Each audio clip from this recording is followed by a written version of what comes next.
Hello there, students. Welcome to the class where you will learn about the two keys to a good presentation.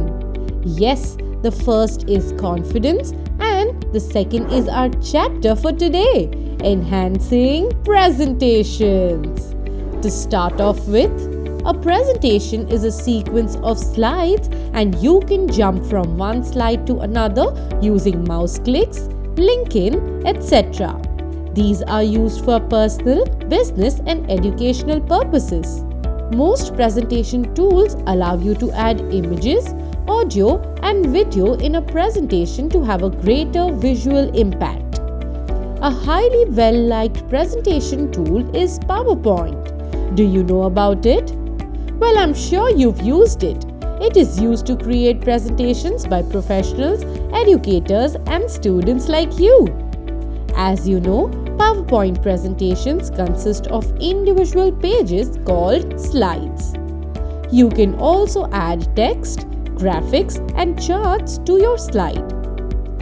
You can change the font size, and font color of the text. You can also add sound effects, animation effects, and transitions to your presentation to grab the attention of the audience. When multiple slides are displayed together in a sequence, it is called a slideshow. That's right. It is a systematic display of information on a particular topic. Now, in this chapter, we will learn about hyperlinks, action buttons, and rehearse timing in PowerPoint in detail that will help you make a good presentation. Let's begin and learn about hyperlinks in PowerPoint. A hyperlink is a text or an image that is linked to another file or a slide. When using the internet, you navigate from one web page to another by clicking on hyperlinks, also referred to as links. A presentation can also contain hyperlinks to jump to other slides or web pages. To insert a link on a slide, this is what we need to do. First, select the image or text that you want to make a hyperlink of. Next, select the Insert tab and click the hyperlink command. The Insert Hyperlink dialog box will open. Now, the selected text will appear in the Text to Display field at the top. Then, type the address you want to link to in the Address field and then click OK. The selected text will now get highlighted and underlined. It is usually highlighted with a blue color. The selected text has now been converted into a hyperlink. You can click on this to jump to the linked web page. Let's continue with the chapter and learn about action buttons. Action buttons are special type of shapes that create a button on a slide. Clicking or moving the mouse over the action button leads to some tasks being executed, like going to another slide, playing a sound, or running another application. To insert an action button on a slide, follow the following steps.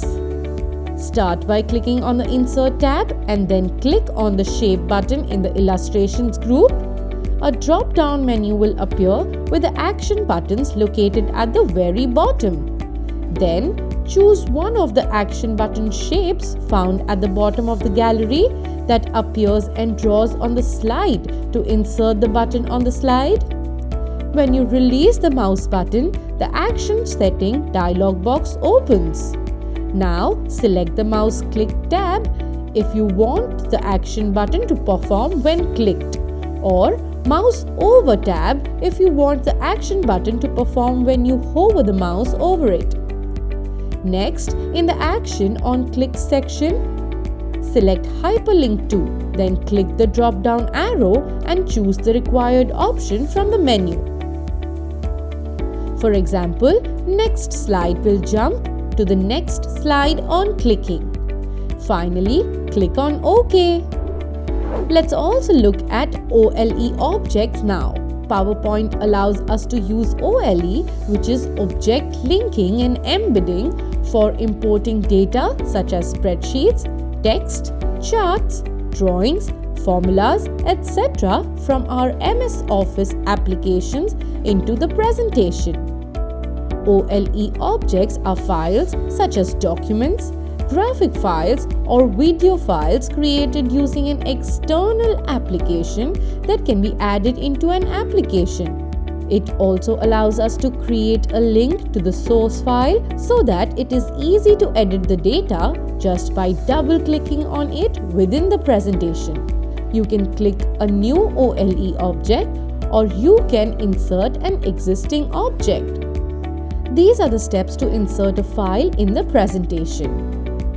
Being by clicking on the Insert tab, then click the Object option. After that, select the Create from File option from the Insert Object dialog box.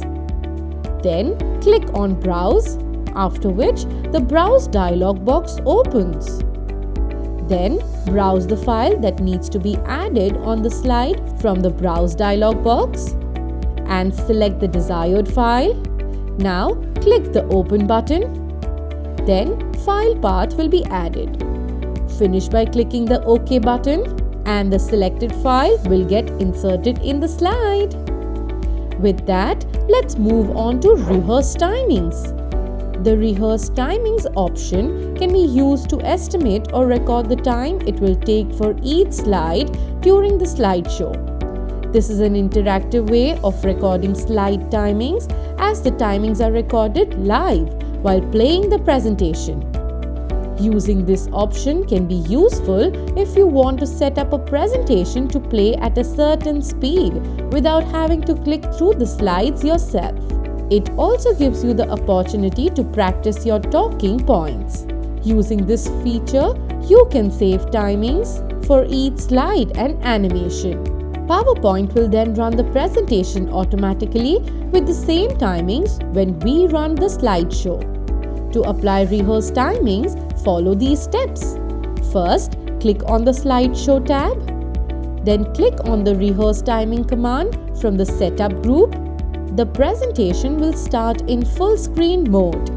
Now, when you are ready to move to the next slide, click on the left button.